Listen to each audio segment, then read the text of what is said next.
From fabulous Las Vegas, Nevada, this is Pod Therapy. Real people, real problems, and real therapists. You can submit your questions anonymously at podtherapy.net or email us at podtherapyguys@gmail.com.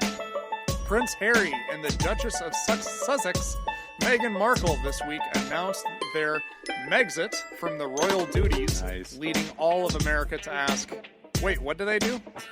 And now, broadcasting from the churn, that guy's Dr. Jim Jobin. I'm Nick Tangman. It's time for some pod therapy. Yeah. That's legit what I asked. Yeah. First question. I I had no idea they had duties. I got into an argument this morning with Laura about this. About this? Yeah. What was the fight about? What are two positions on this matter? It was kind of a joking play fight that started to get a little heated and serious because my argument anyway, was like, she moved out. Yeah, so I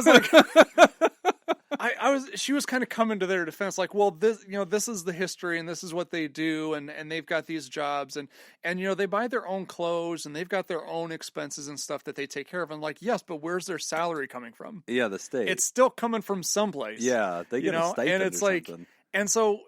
In my mind, I'm like, so what is it that they do? Because if they're saying we're withdrawing from our duties, but the duty that's not going to impact anybody, then I'm wondering, like, so how important was that job that you were doing? Right. Is it necessary that it be done at all? Yeah. I mean, I guess the duties are goodwill. figureheads. Yeah. Goodwill ambassadors or something. Sure. I guess that's it. Yay. I mean, it's like hold babies and wave. And... No, because the thing that I had said is I can use the analogy. In my opinion, and again, I'm an American, so to our British listeners, I apologize. Yeah. I don't know anything about what I'm talking about. Yeah. But from my perspective, what it looks like to me is it looks like a group of people that just like are kind of doing a real life Renaissance fair. Right. Like that's outside of the real world, but they kind of live in their own little world, and they've got like a king, they've got a queen, they've got the royal family, like all this stuff. But it doesn't impact what the rest of us do. Nobody cares. Like we'll go and visit on a weekend because we like to relive the old times or whatever, what it was really like. But then we just pay for that privilege to go and look at what it used to be, but it's not really relevant anymore. Okay. The queen definitely does things. The queen has technically like technical things. Like, she queens. Yeah, she cleans it up. She does a lot of queening. Yeah, she is such a queen. I don't know what the rest of the royal family does outside of you guys, making appearances. Have you seen the being TV like show? public relations people. I don't get this either because somebody will have to explain. I actually kind of went down a rabbit hole into YouTube about like what the queen's responsibilities are and what she can actually do, the power she has. And turns out she's got a ton of power. Oh, yeah. Like, she can start a war if she wants to. Yeah. She can do all this stuff. But then she's also... Well, and this queen has a particularly large amount of power because she also has large amounts of social cachet. Yeah. Yeah. Now, and also, like vampires, every year older they get, the more powerful they become. Exactly. Right. Like True Blood rules. Yes. That's how I was that just works. going to say that. She's extremely quick. Also... I don't want to dismiss the vampire thing, but also... keep that theory right at the front, also, or none of it makes sense. And really... she's glittery. She glitters in the sun. But like to balance out all that power is the fact that she doesn't want to upset the subjects. Yeah. So she doesn't want to start a revolt. So it's kind of like she has all this power. She has but like technical power. Doesn't actually use it. And the parliament fundamentally can stop anything that she wanted to do anyway. So it's not like she doesn't have unchecked power. Like those days are gone. But she also has parliamentary powers as well. She does. She has a voice. But like, have you guys seen the TV show? There's a Hulu show about her life. The Crown? Yeah, I think that's Netflix. Okay, that one. Yeah. My wife's watched it, and I've stepped in and watched it, and then she would like tell me about the stuff. She's like, dude, it sucks crazy. being a royal. Like their whole lives. Like her father or her uncle was the real king, and I guess he abdicated because it was so bad. Living under this pressure, and then her dad became the king, and that's why she's the queen. Well, because her uncle wanted to marry this woman who was a divorcee. That was it. Yeah, that too. Yeah. But yeah, it's fascinating, man. I think that was part of it. But this actually has had impact in my practice, believe it or not. Like this news has actually been a subject of conversation. But I hope this ties into vampires again. Well, I can't confirm or deny, right? Because I've signed a blood oath. Okay. No, it is kind of relevant, right? Because like I guess the reason these guys don't want these responsibilities and this duty and this figureheadness is because they're youngish and because we live in this 24-hour social media reality in which they are constantly being badgered by tabloids and constantly being the focus of all this ridicule and all this insult and stalking and weird stuff. And I get to work with some folks that do live at that level, that have some realities that touch that reality. Obviously, they're not world leaders, but they have fame in their own right at whatever they do.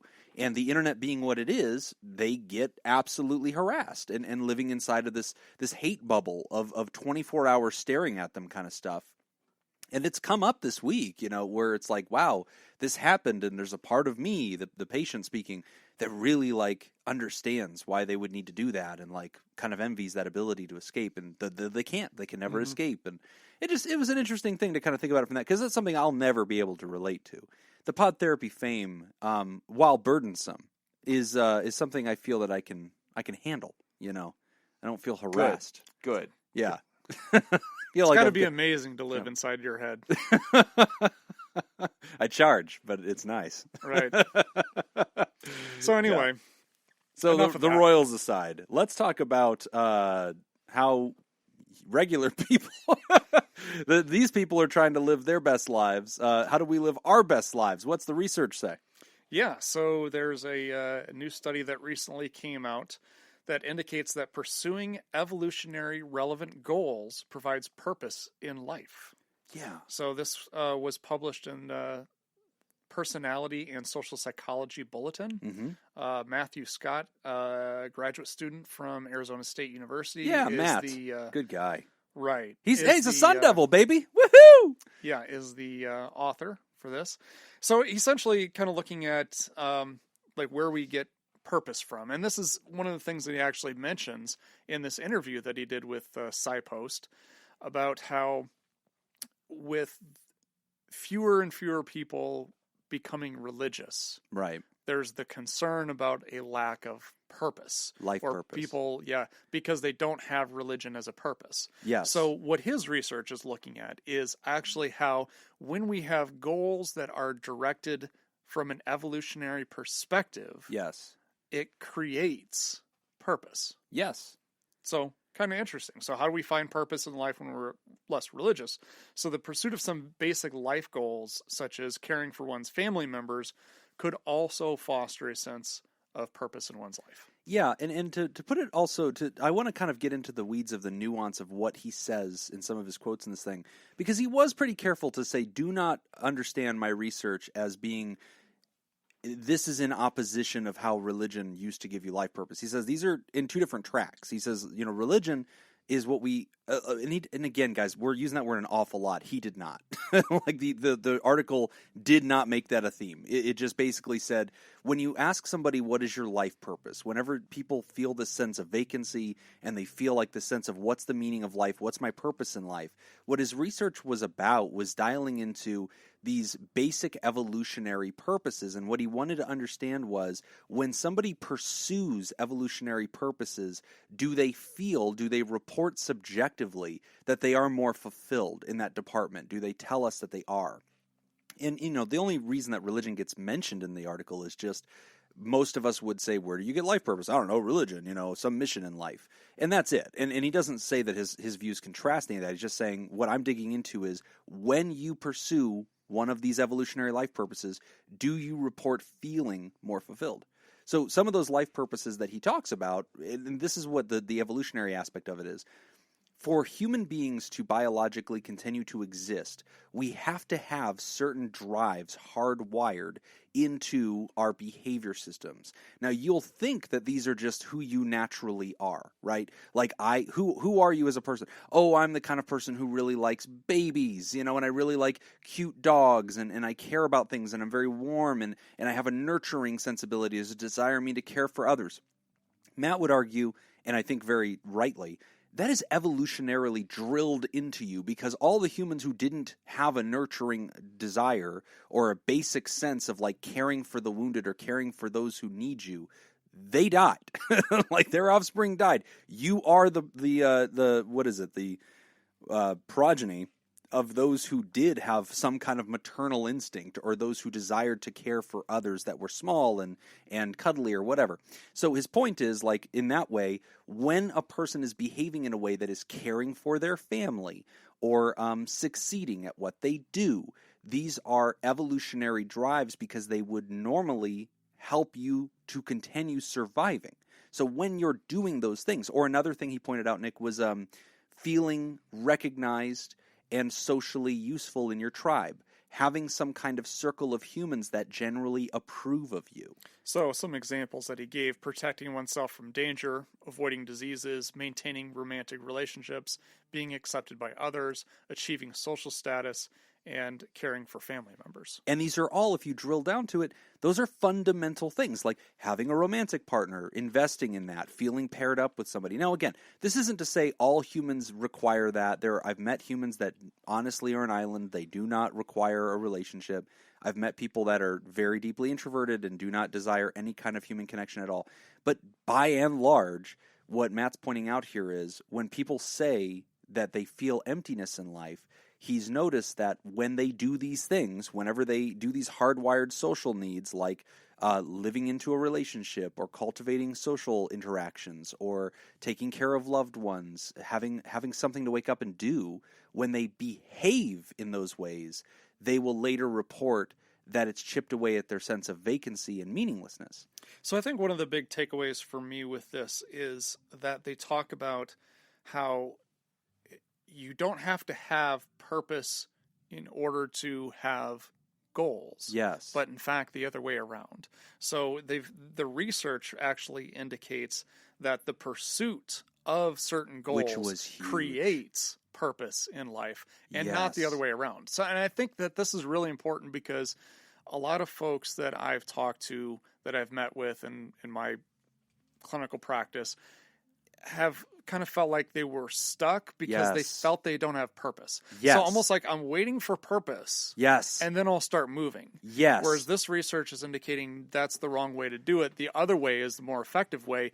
You have to create some kind of movement towards evolutionary-based goals, such as the ones that we've listed, and then you derive purpose out of your life. And this is such an interesting finding because it's absolutely true. And I think most therapists, when they hear this, they go, yeah, I didn't even need research to tell me this because I've seen it. We've all seen it. And I've had a case like that in the last couple of years where the person comes in, you say, what's going on? Why are we meeting? And they say, I need to discover my meaning of life. I feel I have no purpose. I'm feeling stuck. I'm not doing things. I'm not motivated. I'm not aspiring to anything.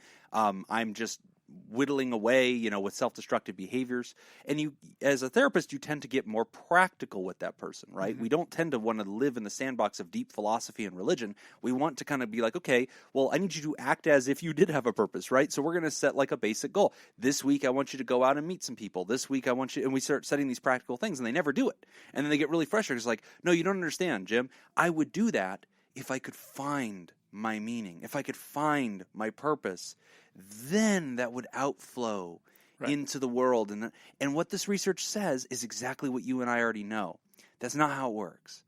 We're not going to have some epiphany in our 50-minute talk that your light bulb's going to come on and suddenly you're going to have this zest and zeal for life that makes you want to go do something. How often do you have people that come into your practices that they are expecting some kind of epiphany? Well, not always. I wouldn't say it's something that's always going to happen, but you do have those. I literally said how often. I didn't say does it happen all the time. Well, I guess I would say for me, because my expertise is more in addiction. Never.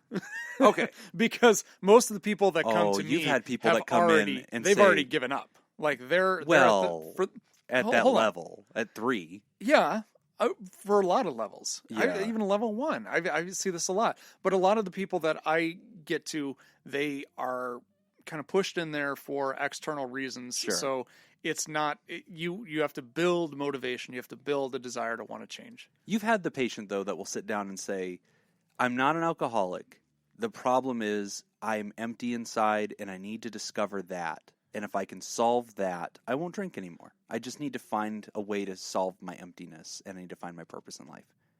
Yes, in a way. We've all had that person. Yes. And which is an interesting character. I mean, again, but his question is how often? Not frequently. Not frequently in addictions work.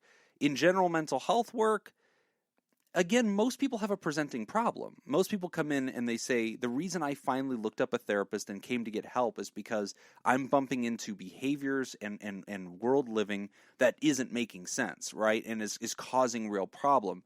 But it's not uncommon that during that conversation, somebody might ask that question or bring that up. Like, I definitely hear that, where they'll say something like, I just don't know my meaning. Or they'll reference Viktor Frankl.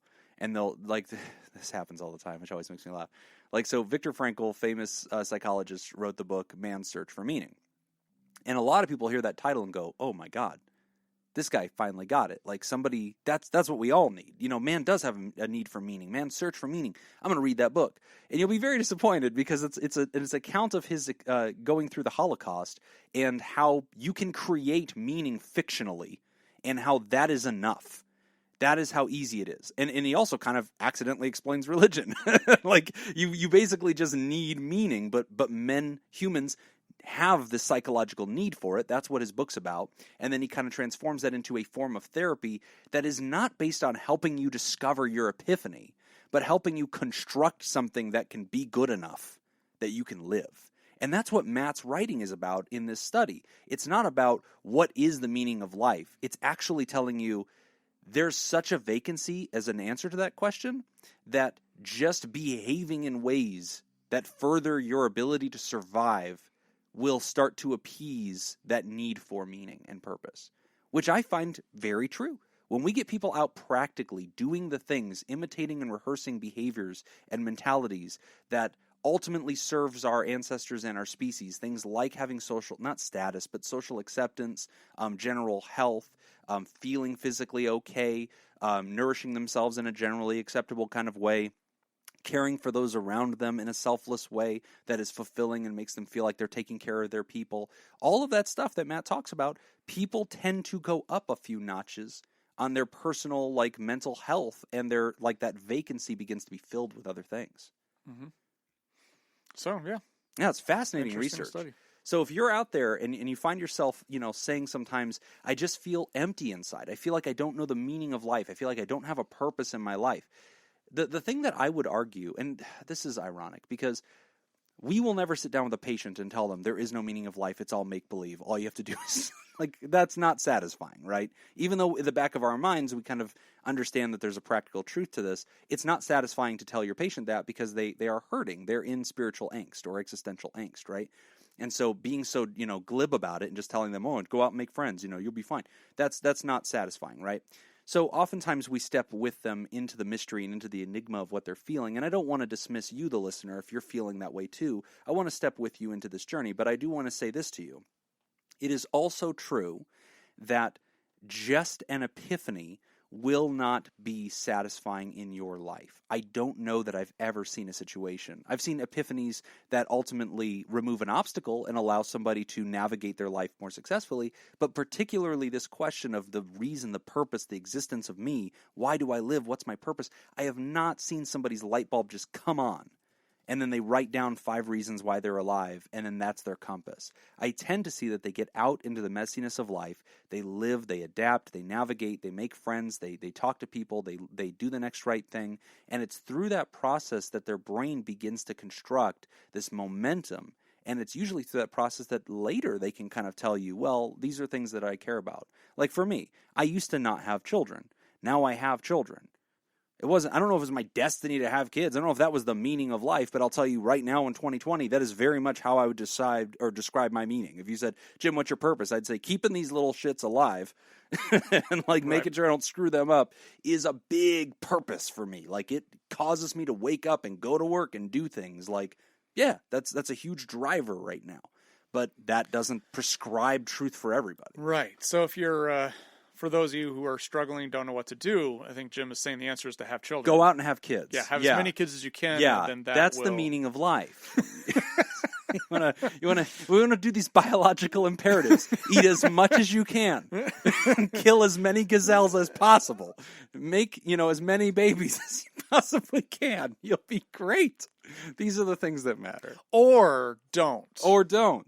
Or don't do that. I think maybe don't do that. Don't Also do that. fine. Also Yeah, fine. Also fine. You got to follow your star. But I think the big thing, like with the epiphany, and then I'll kind of let this go. I think the issue that I always have with the epiphany is I always feel like that's somebody waiting for someone from the outside to come External, and save us. Right.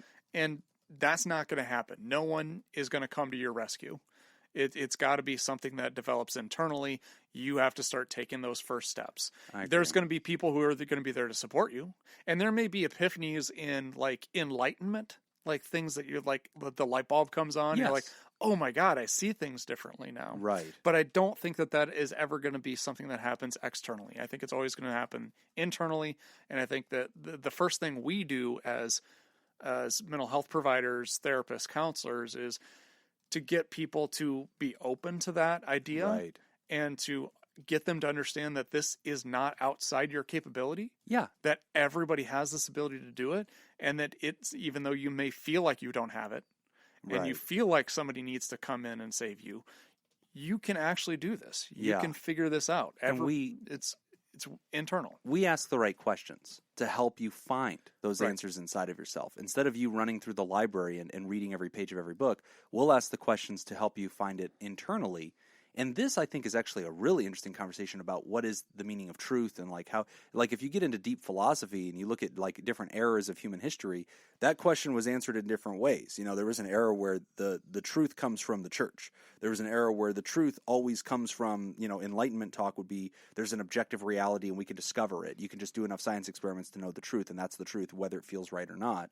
And I think that we've landed more in an era that, like Jean-Paul Sartre would say, it's about authenticity. It's about internal congruent truth for yourself, and that you do construct that, but that doesn't make it any less meaningful. And it's about living in good faith, like authentically consistent with your own values, the things that you find important.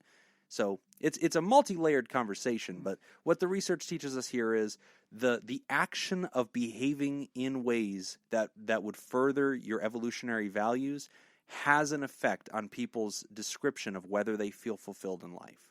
That is important data, because it starts to teach us how to get you out of the rut if you are feeling in that vacancy and that nebulous void of not having meaning.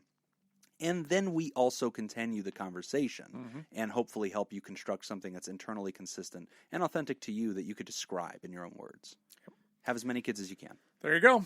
All right, we're going to take a quick break, and when we come back, we're going to talk about ADHD. You're listening to Pod Therapy. This week's TheraProducer sponsor is Nathan's Hot Dog Scoop. Sir Nathan's Hot Dog Scoop is an English film and stage director, producer, and screenwriter best known for his directorial debut film American Beauty, which earned him the Academy Award and Golden Globe Award for Best Director, the crime film Road to Perdition, the James Bond film Skyfall and Spectre, and the war film 1917, which earned him his second Golden Globe Award for Best Director. Road to Perdition was really good. It was a good movie. Oh my God, Tom Hanks. If you'd like to join Nathan's Hot Dog Scoop and make the show possible, you can go to www.patreon.com/therapy and sign up. Again, that's patreon.com/therapy. We're back. You're listening to Pod Therapy. Our next question is about ADHD. Dearest Nick and Jim, first of all, I've been a fan since I first heard you guys on ICS. What's that? What's that? It's like irritable bowel syndrome, I guess? Like a colon thing? Yep. You are delightful. The Irritable show colon syndrome. that is exactly what that show needs to be called now. You are delightful. The show is great. Thank you guys for all you do. There, that's done. Let's talk about me. A quick summary of my mental health related background. I went into therapy for the first time when I was 16. I'm now 24 to deal with binge eating. That purpose evolved, though, through the years into the more general one of dealing with depression and anxiety. Between 5 different long-term counselors, never at the same time, of course, I'm not that kind of girl, and 2 or 3 psychiatrists, I've been labeled with and treated for myriad different conditions, including major depressive disorder, generalized anxiety disorder, and even bipolar 2. I've taken various medications and spent many an hour in therapy, but nothing really made a significant lasting impression until a couple of years ago, my therapist at the time suggested I undergo assessment for ADHD, which is attention deficit hyperactivity disorder. I did so, received a diagnosis, and finally found myself on a treatment plan that, at least relative to what I'd tried in the past, seemed to work. The crux of said treatment plan was Vyvanse, which is a prescription medication. I'll say right away that I give a lot of credit to this drug. Pre-Vyvanse, I dropped out of college twice, the second time permanently forgoing my full-ride scholarship, and was in the midst of my third go at higher education when I was given the Vyvanse prescription. I graduated about a year after that, in December of 2019, with a 3.9 GPA. I'm not sure I would have been able to earn my diploma, let alone do so with such success, without that medication. I don't like admitting that, but there you go. I should also mention that, though it didn't eradicate the problem, Vyvanse helped significantly with the binge eating. That was not a factor in my starting the meds, but it's added an extra element to my relationship with the drug, which has undoubtedly made me more attached to it. Alas, and I don't know if this is common knowledge, amphetamines have their downsides. Nearly all of my medicated afternoons for the past 2 years have been riddled with anxiety. The exact time window varies, but from roughly 1 to 5 p.m., I'll be wound up in an I drank too much coffee kind of way. It should be noted I stopped regularly consuming coffee a year ago, and feel this low-key but insistent dread gnawing at my insides. In the late afternoons or evening, these feelings give way to, or sometimes join forces with, a foggy brain and overall mental fatigue. Said fatigue is often accompanied by depression. So, yeah, downsides. In spite of such things, I've continued with Vyvanse because it has helped me in areas where I really, really need help. I'm an ambitious person, but like many others with ADHD, I've always had difficulty accomplishing the things I need to accomplish, even things that are important to me. I can know my goals, know the steps I must take to reach them, know I'll be miserable if I don't follow those steps, and still, so often, I will be totally devoid of drive. The sensation is scarily close to apathy, a bizarrely flat feeling, as if I have a disconnect in my brain, preventing my gut from recognizing a reality my logical brain has no trouble understanding. This has been a recurring problem for as long as I can remember. Maybe it's the result of ADHD. Maybe it's the result of depression. Maybe it's both or something else entirely. I don't know. All I know is that Vyvanse has been the most effective treatment I've ever found. That being said, I cannot take the afternoons anymore. I've worked with my psychiatrist, I've tried the drug at various doses, and there just doesn't seem to be a system that will allow me to reap the benefits of Vyvanse without experiencing the anxiety. And really, I'd rather not be on amphetamines for the rest of my life. I want to get off this drug. I've now tapered down from 70 milligrams a day to 20 milligrams, and I hope to be off the meds completely in the next couple of weeks. The binge eating is out of hand, but that's to be expected. And while I don't accept it, I prioritize dealing with that problem beneath getting off the Vyvanse and figuring out how to be productive and successful, how to be the best person I want to be without the medication. Okay, so Nick and Jim, I humbly seek your counsel. As I think I've made clear, I enjoy a medley of generally mild but nonetheless pretty influential psychiatric encumbrances, but one core issue that seems to connect them all is my great difficulty with getting stuff done. There are so many things I want to accomplish in my life, and I feel shackled by something in my brain I can't understand. I would very much like to overcome this, and any advice on where to start would be greatly appreciated. Again, I'm a longtime fan, and I promise that as soon as I get back on the black market estimate of 24 kidneys currently on ice in my bathtub, I'll start kicking you some money by way of Patreon. Thank you for your time and wisdom. Daniel, a.k.a. Black Scoopacorn. Okay. Good one. So now's a good time to announce to everybody the show is brought to you by Vyvanse. Yeah, geez, this is probably... We should have said that earlier. I feel like we've sat on that for a little while, but, you know, when I'm making my coffee in the morning, I find a couple of Vyvanse really kick it up a notch. I don't have a prescription, but I've got a bottle of Vyvanse. So this is a really good, interesting question when we talk, because I think a lot of people who are on medication, especially long-term medications, kind of run into this issue where you kind of have to decide, do I want to continue taking this long-term, or do I want to get off of this and be free of medication? Yeah. And it becomes difficult because there's no right answer for this, really. I mean, because there's benefits and there's downsides to both. You know, and it sounds like Vyvanse has been working in a lot of ways. Yeah. Has been effective. has been producing results, but then you've got the side effects. Mm-hmm. So how much do you want to deal with the side effects in order to get the benefits of the medication? Yeah. It's a tough question. It is. And, one thing, writer, that I really love, and I want everybody to hear this part because, first off, great humor in this letter, great energy in this letter, still had, hey, a complaint, something going on. But the thing I want everybody to key into, we got a quick snapshot of this person's kind of lived history of what it's been like, how they've been through lots of treatment, lots of psychiatrists, lots of therapists, how they've done, depression work, anxiety work. There was an idea that maybe there was bipolar too. ADHD finally made the most sense. Vyvanse finally made the most sense. But we're talking about years of work. And I guess I just want everybody to hear that because that's what makes mental health treatment a little bit more different than other forms of medical health is because, if you broke your arm, that diagnosis is super easy, super obvious. The treatment plan is super straightforward. In mental health, there are so many aspects of this that bump into each other.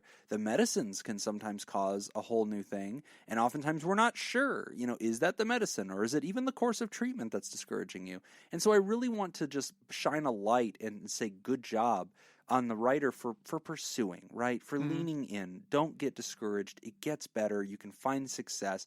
And ultimately, at the end of the day, one of the most important measurements for the writer in this case is whether or not they're functioning in life. Right. And oftentimes that's how Nick and I are going to size up how effective medication is and how effective a course of treatment is. It's one thing if a person reports that subjectively they're still experiencing some negativity. That's not nothing. We're very interested in that. And we're super interested in your actual lived functioning. Graduating from college, getting a really strong GPA, opening up career opportunities, living a good life, being able to have a relationship, being able to live functionally. That's super important to us. And so to see those observed benefits, I think is very important. And I want listeners to hear this guy didn't give up. Those accomplishments eventually were possible because there was a desire to keep leaning in, to keep finding a way and not giving up and not being discouraged. Now, having said that, sometimes a lot of people get discouraged because of this whack-a-mole feature, right? Like you take medicine A for problem A. Now you've got problem B, so now you have to take medicine B. And then you got problem C, and you're just chasing this thing all over the place, which is why having that fortitude is so important and why sometimes what a therapist is really going to do is just guide you through a really difficult set of situations and just kind of be your cheerleader and just keep you held up so you can keep going. I mean, I like that the writer, Nick, is checking in with a psychiatrist. He makes that super clear. He's, not asking us what to do. He's not saying, I just started cutting down on my Vyvanse, from 70 to 20 on my own. Yeah. That would have horrified me. Yeah, that was the next thing I was going to talk about, too, is the fact that you're working with your psychiatrist, with the prescriber, on this plan. That is the single most important thing that anybody can do. If they want to get off of a medication, don't do it on your own. Never. Always consult with your psychologist or psychiatrist or whoever's prescribing the medication and come up with a plan. That's something they want to be involved in. They don't want to be left out of it. Yeah. And I mean, most psychiatrists that I know are open to that. Right. I mean, unless they really have strong feelings like, no, this is the condition you have. This is a serious condition. This needs to be treated with medication. For the most part, they're going to be willing to kind of negotiate. And if you want to start kind of weaning yourself off, they can write up a plan that is going to be safe, that's going to be effective. But then also the other thing that you can have a conversation with your prescriber about is what would be some signs and symptoms that would tell you need to stop. Huge. And you need to get back on it. Huge. Right? Become aware of those things before you get into that situation.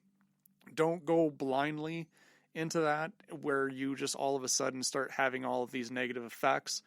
I mean, one of the things that I think of is like depression. Right. If you're coming off an antidepressant or something like that, you want to be able to identify some small warning signs that things are getting a little unstable.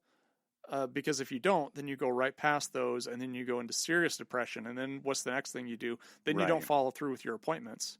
Yes. to go back, and then now you're completely on your own. Snowball. It's a mess. And also, I mean, and that's something I want to point out for the general listener as well, not just for the writer.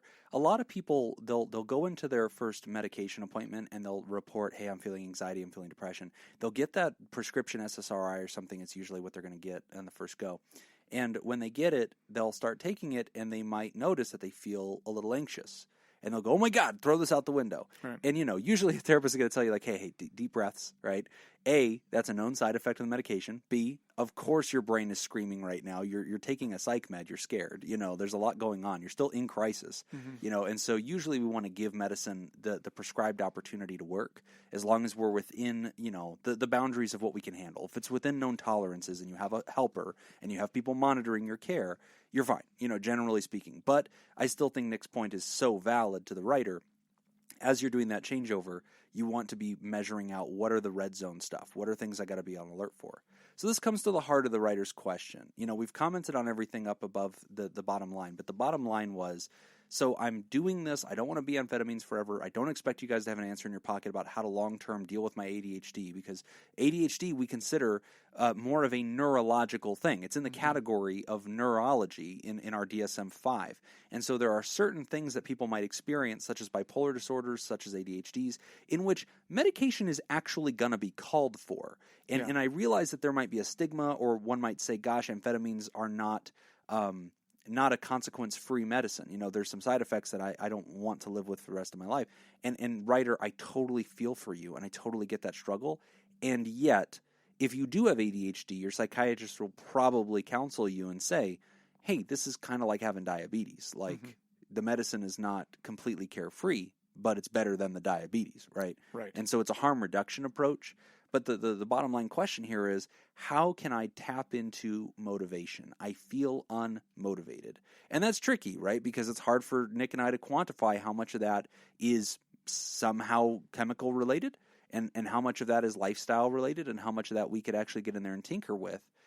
It is really complicated. It's really hard to have a clear answer for you. We can give our best therapist change life kind of behavior stuff and cognition stuff, but at the same time, whenever you're tinkering with your scripts, everything's kind of unfolding at that point, like you're stirring the pot. It's hard for us to know what's really in there until everything settles down again.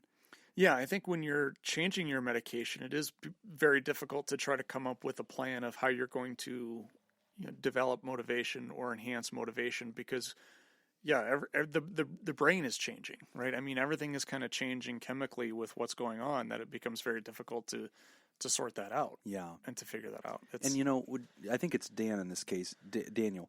Daniel, one last thing I want to give you on this.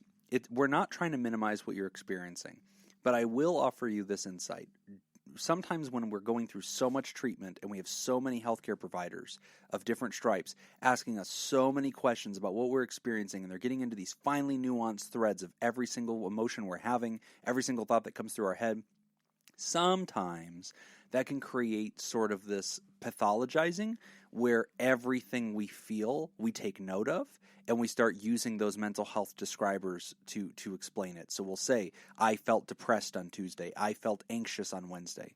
And sometimes we need to also reflect on the fact these are subclinical experiences sometimes. And I know I'm being jargony, but Nick and I have talked a lot about on the show the way that we have a measuring stick to tell us when does something fall into our hands. When, and you could see a therapist for any reason. Sometimes it's just life. Sometimes it's just good maintenance strategy. But when do we diagnose, right? When do we feel like it's reached a threshold, a clinical threshold? And one of our standards, which is throughout the DSM, is what we call a, quote, clinically significant amount of distress.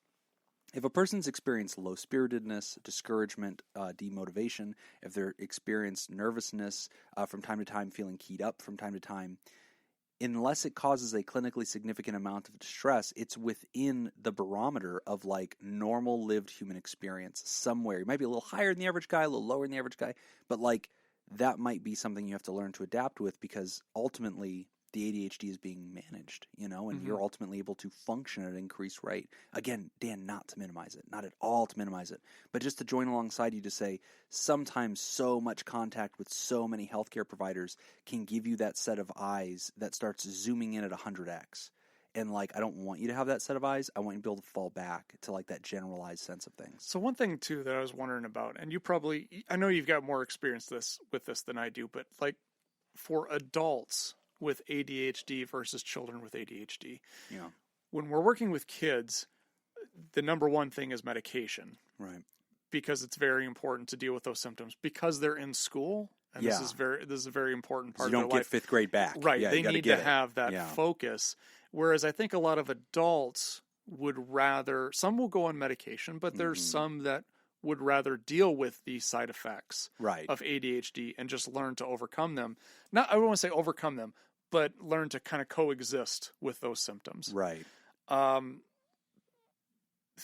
Talk therapy isn't necessarily going to do anything to get rid of the symptoms. No. Managing. It's really more about managing and learning to kind of coexist. Because I almost kind of think like that's kind of part of what's happening here is it's with this motivation and becoming easily distracted, and you're going to have to find some way of coexisting with that. Have you had any experience working with any adults with ADHD? Yeah. Anything that they've found that you think has been helpful? You know, and you're absolutely right, because ADHD, bipolars, they live in that sandbox of, I can't therapy you out of mania, right? Like, I absolutely can get you functionally through mania and hopefully cause you to manage it better, to see what's happening, to know what to do, to have a safety plan, to know what works and doesn't work, and, like, ultimately to get through it organically. But I'm always going to kitchen sink you and be like, hey, don't leave medicine behind. You know, that's part of the treatment.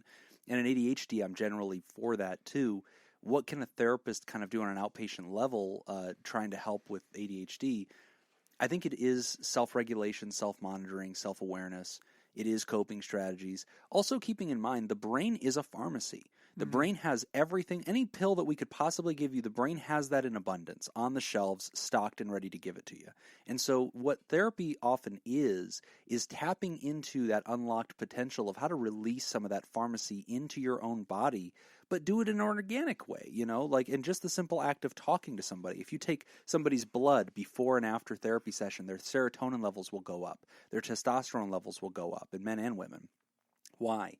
You know, because that action of this engaged kind of qualification of truth and sharing is this deeply evolutionary thing inside of human beings that we're always social from the jump that makes you more healthy. Now, the drum that I always love to beat the most on this show. Djembe. Is it djembe? I'm a fool for the djembe. Diet and exercise. Yeah. I'm a big believer in that. How was your lunch? What was it again? You know what? That's a cheat day. Okay, cool. No, that's cool. That's cool. I can have Popeye's chicken every once in a while. Yeah. Anyway, no, but I mean, I've said this before on the show. With all the research that's coming out on how exercise affects the brain, here's one thing that I would encourage a lot of listeners to do dealing with a situation like this, and some of my past clients have done is start creating a journal. Yes. And start documenting what you do in that day and document how you feel. Yeah. Because a big piece of this is going to be awareness. Because there's going to be behavioral patterns that you're going to fall into that you notice are going to produce some better results than others. You know, if you get into starting some kind of exercise program, or you know what, I started this morning with a long walk and I'm going to journal how I feel the rest of the day. And I notice that, you know, I tend to feel a little bit more focused, or I feel a little bit more energetic, a little bit more motivated. You know, after you've done this journaling for, you know, a month or two, you can go back and you can start looking for patterns. Huge. So maybe that would be a place that you could I think that's huge. And Daniel, I want to give you one last thought, and this is the substance abuse counselor in me that I want to just kind of give you some feedback on. One of the things I do notice about patients who start taking amphetamines, such as the glorious drug Vyvanse, which everybody should try at least once. Put it in your cereal. I'll give you a pep.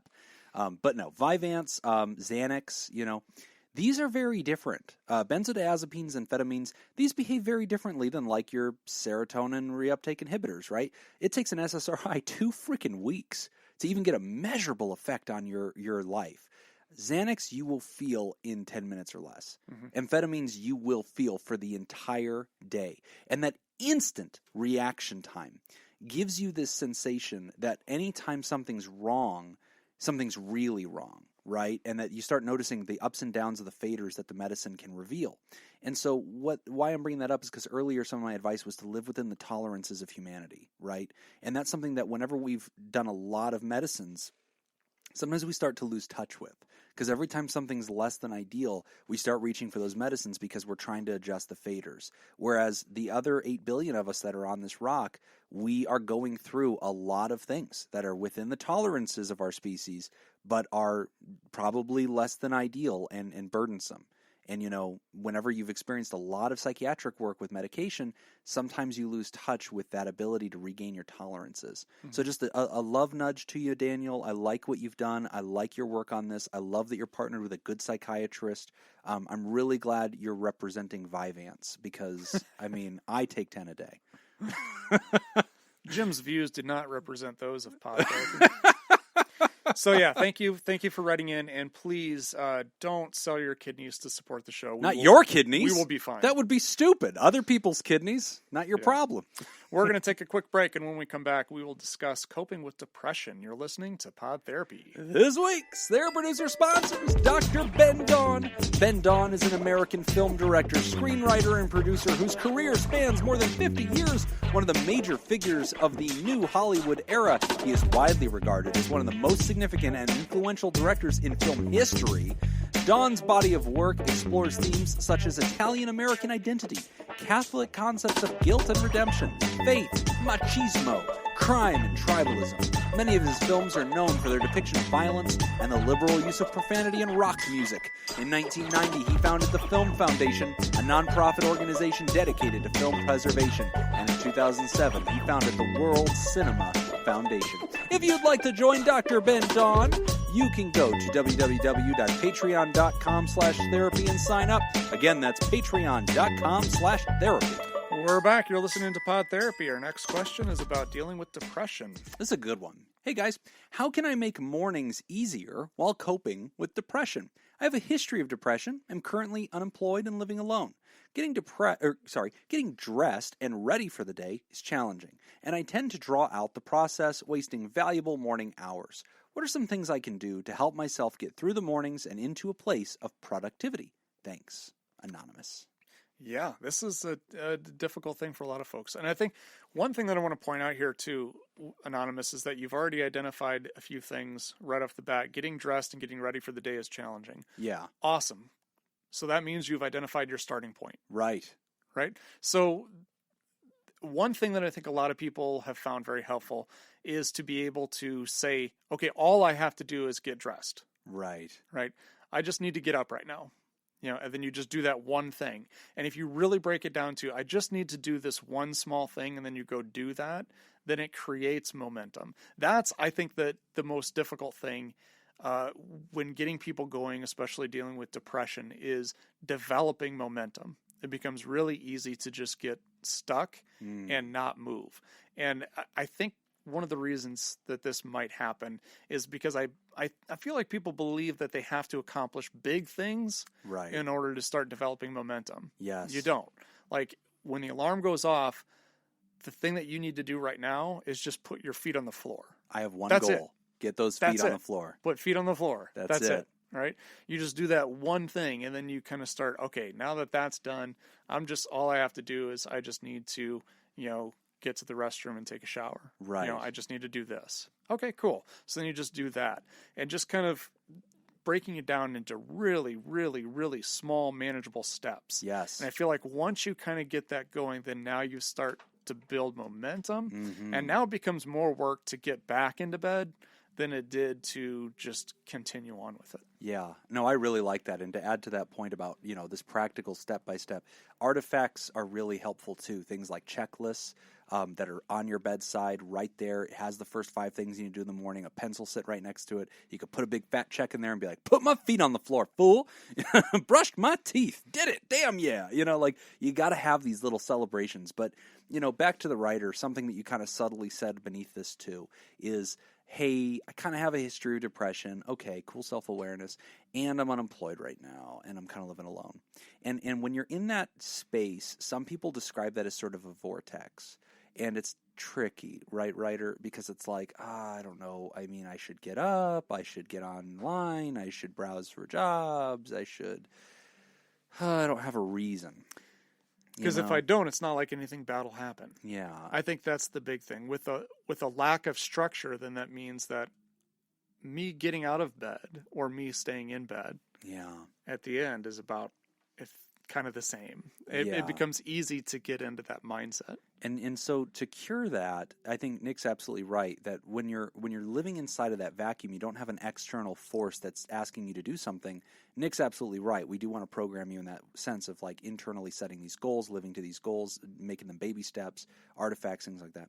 But I want to add to that. Another cheat way that you can kind of continue to influence your life is to reach for an external motivator. And here's what I mean. You can take a commitment, as we say in AA. We want you to find things that you need to get to. So, like, let's say I have a guy who is in recovery for alcohol. Let's use that as an example. Or, you know what? During his depression, he notices, golly, I've been drinking a little bit too much. You know, am I an alcoholic? Am I addicted? No.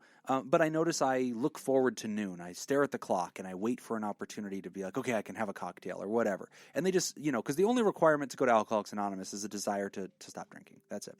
And so one thing I might tell that person to do if they were in your situation is I'd say, I really want you to take a morning meeting. I really want you to have a 7 a.m. meeting. I want you to find one locally. I want you to volunteer to serve the coffee at that meeting. I want you to be the guy who has to put the grounds in the pot, push play, and make sure that the pot is full of water. I say, why do you want me to do that, Jim? Because I want your name on the little roster, and I want people to notice when Bill don't show up. Mm-hmm. It's got to be your commitment, right? And it's little things like that. You'd be surprised how something so small, so easy to shirk, is enough to make the brain say, well, we got to get up. Why? Because I got to make the coffee. Right. Humans need that. Yeah, that idea of, well, because if I don't, then this thing is going to happen. Then someone's going to be upset, and they're counting on me to do this. Mm-hmm. You're basically creating a consequence for not following through. Even if it's slight, even if it's just social expectation. This is why when people ask, how do I get into a routine with going to the gym? A lot of times we'll teach people, go with a friend, go with a coworker. Go with a coworker is the best thing you could possibly do. Why? Because they will not forgive me. It will be weird if I ditch them. It will be something I have to answer for later. And so I kind of do want to show up, there's an expectation. I'm creating social pressure. So how does that come back to you, Ryder? You're not talking about alcoholism, of course, but you're talking about depression. You're talking about vacancy. And anytime a human has this vacancy that they're waking up to, I look at that and say, yeah, we can do some internal tinkering to get you up and at 'em, but even once your teeth are brushed, your shoes are on, you're dressed for the day, and you're showered and shaved, now you're in an empty house with nothing to do, and you're staring at the clock, and it's 9 a.m. And so, to me, I start to think, okay, let's at least find something to punctuate your week. I don't expect that we're going to have something on calendar every morning of the week. I don't know if you'll go to a meeting, that kind of thing. I don't know if that's good for you. But I do want something on calendar for you to have influencing your world. Mm-hmm. So that could be going to meetup.com, and that could be finding some kind of social group. That could not, I don't want you to find just hangout drinking groups. I want you to find things like entrepreneur groups, networking groups, business things. Could be an art group, culture group, something that you'd find productive. Look up classes at your local library, for things to learn. Do something. Laura has been meeting on weekends to pick up trash along trails. Is she earning that Boy Scout badge that goes along with that? No, believe it or not, she's not getting anything out of it. Get out of here. Can she do it in my son's name? Can I put a hat on her? She's short. I put a hat on her and put a Boy Scout outfit. Maybe she could get me that badge real quick. You may as well. That's even more giving. So he's going to earn that badge the same way you earned the Pinewood Derby trophy. Is that how I understand this? So it's coming back up. So many shortcuts. Oh. I cannot believe you. Hey, that's just efficient. Jeez. It's efficient. I don't need to learn how to engineer a damn car. NASA did it. I'll just buy theirs. So the thing we need you to understand, Ryder, is that there's a way to cheat the system, and a way you can hack this. But do not fail to notice the value. Going back to the A block, the value of behaving in ways that evolution likes, behaving in ways that line up with evolutionary purpose. Surrounding yourself with people, getting out and winning, smiles and handshakes, having these opportunities to kind of care for family, checking in, even if that's going to be a thing, is you make a list of all family members and you decide, every couple of days at 10 a.m., I'm going to call or email a family member and just say, hey, it's Bill. Just wanted to let you know I love you. I'm just checking on you. How are you doing? Is there anything I can do for you? If you're religious, hey, is there anything I can pray for, in your life? But why? Because, again, this is evolutionarily coded to give you a sense of satisfaction because your body wants you to continue living, and this is deep. It's deep instinct stuff. Yeah. Anything you can do in the morning to get active is going to be good because it kind of sends a signal to the brain that, like, okay, we're up now, we have to do this. And by you moving, it kind of gives you that little bit of dopamine that's going to be reinforcing. If you already have a dog, go take your dog for a walk. Take the dog for a walk. Right. Make that commitment that every morning you're going to take your dog for a walk. Yeah. And then the other thing, too, is then you got accountability because when your dog gets used to that, it knows. Yeah. The dog don't give it. Yeah. The dog will wake you up. Dog will know what time it is. If you don't already have a dog, don't get a dog for this purpose. No. This is only if you already have children. Have children. Have children and take Vyvanse. Pod Therapy is brought to you by Procreation and Vyvanse. We should not have this show. Children and amphetamines will change your life for the better. This is an excellent time to announce Vyvanse's newest product, Children's Vyvanse. Children's Vyvanse. Is little Johnny a few minutes slow in the morning? Has he lost a step? Pump him full of amphetamines. Vyvanse, now for children. And if he doesn't like to take pills, try Vyvanse Flakes. 2 scoops of Vyvanse, right in the little boy's OJ. He'll be bouncing off the walls. He'll run alongside the car all the way to first grade. Okay. Good luck, Ryder. And, at the end of the day, man, get out there, do something interesting for yourself. And if you can make commitments, if you can take commitments, morning meetings, dog walking clubs, a morning phone call. Sometimes there's morning phone calls that you could do. Volunteer work. But get something that holds you that you're supposed to get to, right? Mm-hmm. And I'm not asking you to do that every single morning, not at all. If you can get 2 of those a week, 2, that would be huge because it will get you into a little bit more of a rhythm. Mm-hmm. And that's how you take a shot at it. That's how you break up the monotony. I have to have a list. You have a morning list? Not a morning list, but I have a list of things on my calendar. Got to do it. And if it doesn't make it on that list, it's probably not getting done. Yeah, and then you'll come to that list first thing in the morning, right? Yep. Is it you wake up, look at your thing, okay, This is my agenda. I'll look at it the night before for the next day. And then that's how you'll know. Yep. Wake up and go. I do something similar. Like I have a calendar that I use. Yeah, I don't make lists, but I'll schedule. This is in my calendar. Yeah, so I'll actually schedule time, like from 1 to 4. This is my time to work on this project right now. Yeah. I have displayed as a list in my calendar. Yep. I love that we have robots that can just tell us what to do. It's great, because I'll get finely tuned on my robot calendar. Like this thing will tell me you should be leaving the house right now, and it's like, okay, great, thanks Google. Oh yeah, it comes up and says hey, you got this thing at this location. Go, from where you are right now. It's going to take you 12 minutes to get there with traffic. I love it. Oh, that's great. Yeah, they'll look at the traffic and be like, yeah, you need to get going. Yeah, so. Good luck, Ryder. Keep us in the loop, man. And you know what? One thing you could always do to force yourself to get out of bed is you can basically make it some kind of automated thing that when the alarm goes off, Pod Therapy immediately starts playing. And the only way that will turn off is if you get up. If you get up and finish your routine, then you're allowed to turn it off. You don't want to torture him. Well, that'll wake his ass up. You're like, I can't do this anymore. Jeez. But good luck to you, Ryder. Thank you for writing in. Apologies, Patreon reviews, and announcements. I don't have any announcements. Well, there is a Patreon announcement. A very special thing has happened. Yes, I have that on the Patreon part. I see that, but did you know that particular individual also submitted a short question to the show, and that now they are technically the boss, so we should probably read that question. Oh, okay. All right. Do we have time? We have time. We can budget it in. So we should probably say that former pterodactyl, Dan Martin, and he did pretty dang good. No, he's the absolute loser in the Pod Therapy Fantasy Football League, wasn't he? I think so. I think he was. He was the dirt beneath the rubble. I think he had one win. I think he got one. But Dan decided to change his life. He was 11th out of 10 places. So Dan heard our episode where we were joking that you can send your beer money into Pod Therapy and we'll put it to use, and that way you can't drink your beer because it's already done. So he became a THERAPRODUCER and said, "I'm sending you my McDonald's money."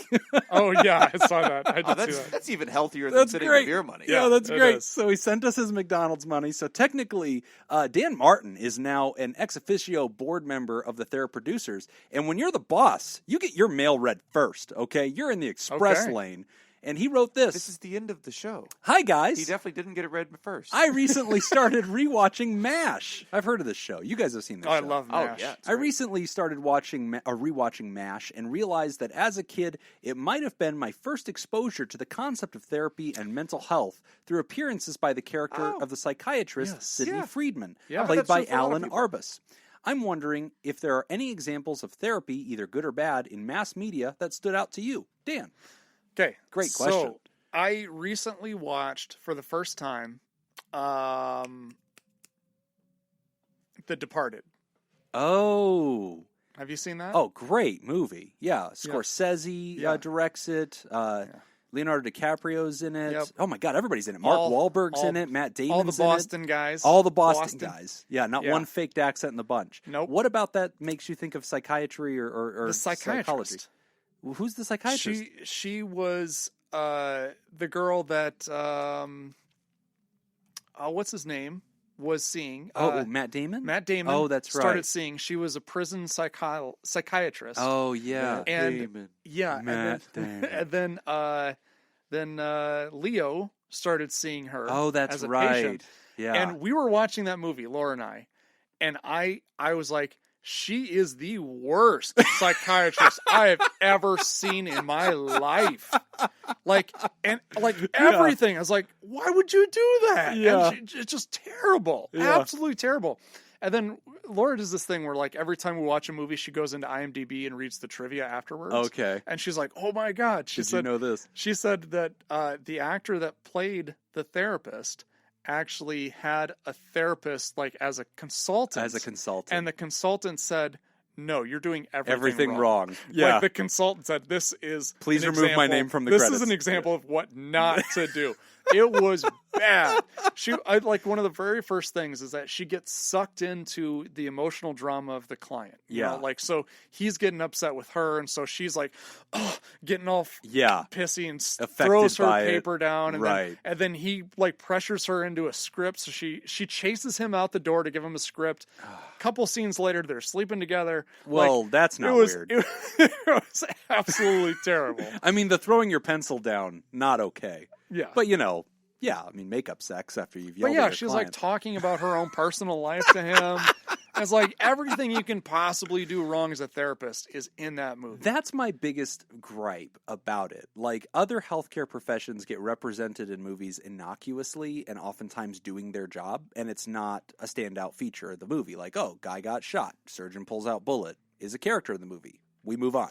You know, but any time they have the opportunity to feature a therapist or anything that looks like our profession, it is always conspicuously done wrong. I challenge you on that, because I think that's just our perspective that we notice it. I think that's true of any healthcare professional. I think they go out of their way. I think any professional at all. Go rewatch a couple of episodes our stuff of ER. is conspicuously wrong. If a plumber is watching Super Mario Brothers, he's like, it doesn't work that way. No, but that's different than finely nuanced details versus giving the general public this impression of what we do is always going to be this really, like, amateurish. No, go rewatch a couple of episodes of ER. Brats. ER would like one of the most successful television shows ever. And literally everything is wrong. Of course. Yeah, that's probably true.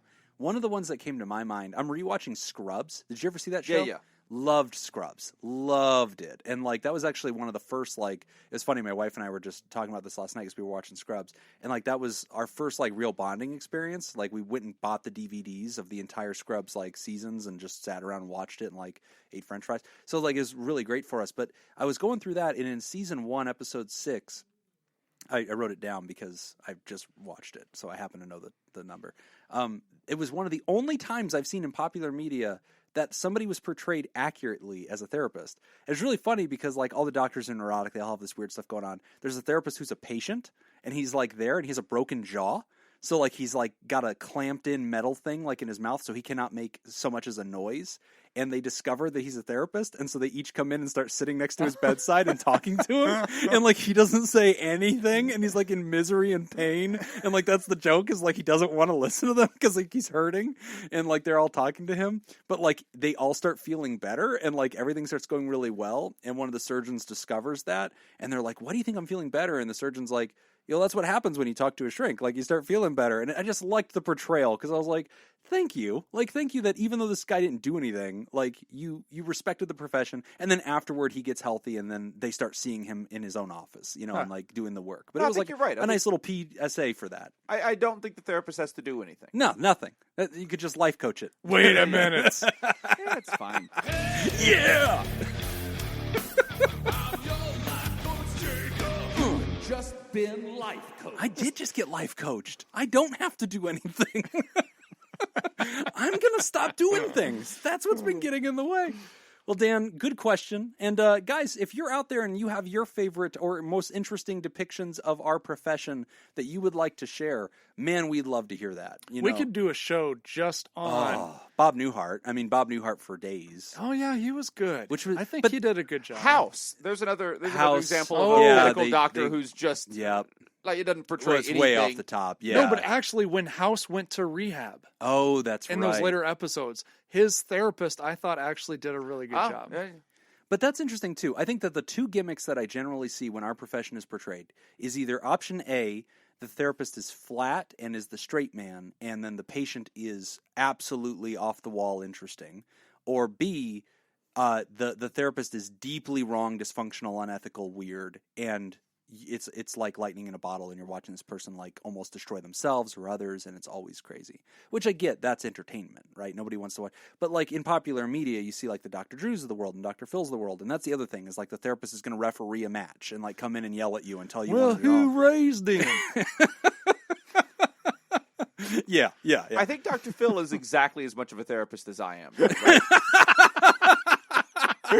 Isn't he? Like he's not in any way a doctor. Isn't that true? No, he is a psychologist. He's a psychologist. Oh, is he? Yeah, he's a psychologist. I read his books but before he was Dr. Phil. Whenever his books were authored, Dr. Philip J. McGraw.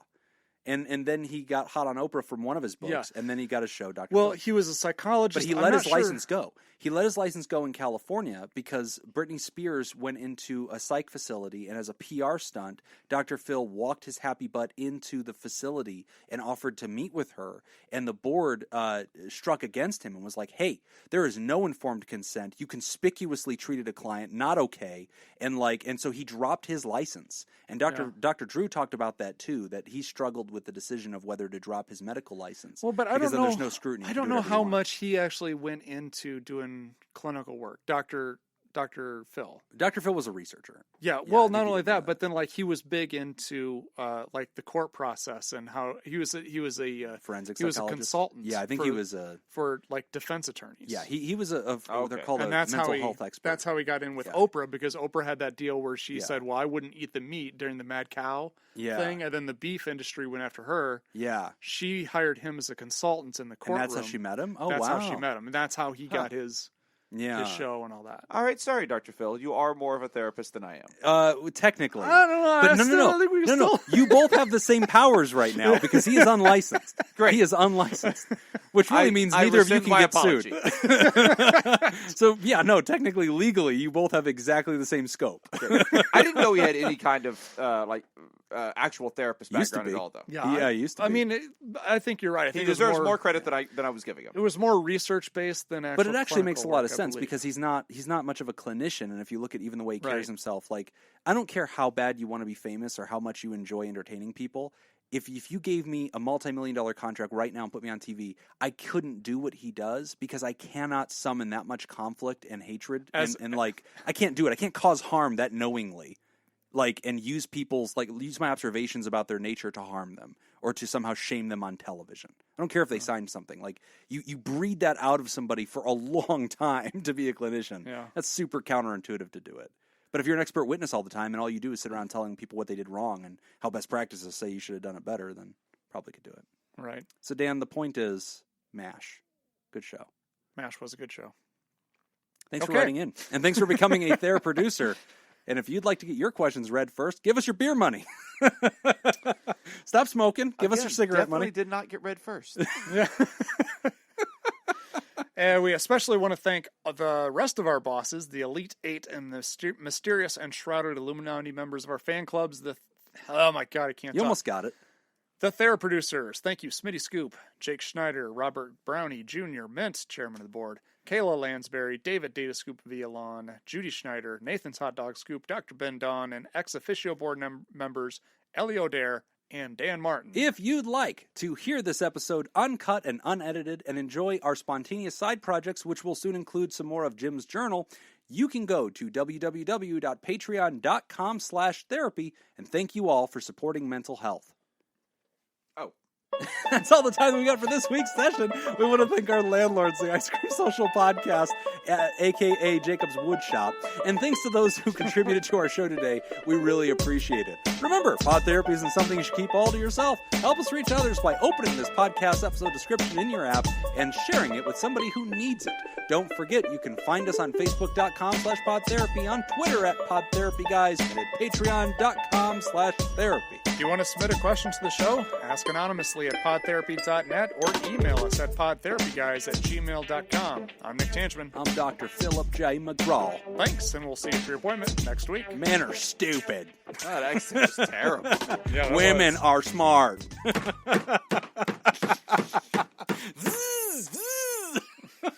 Bye, patrons. Bye.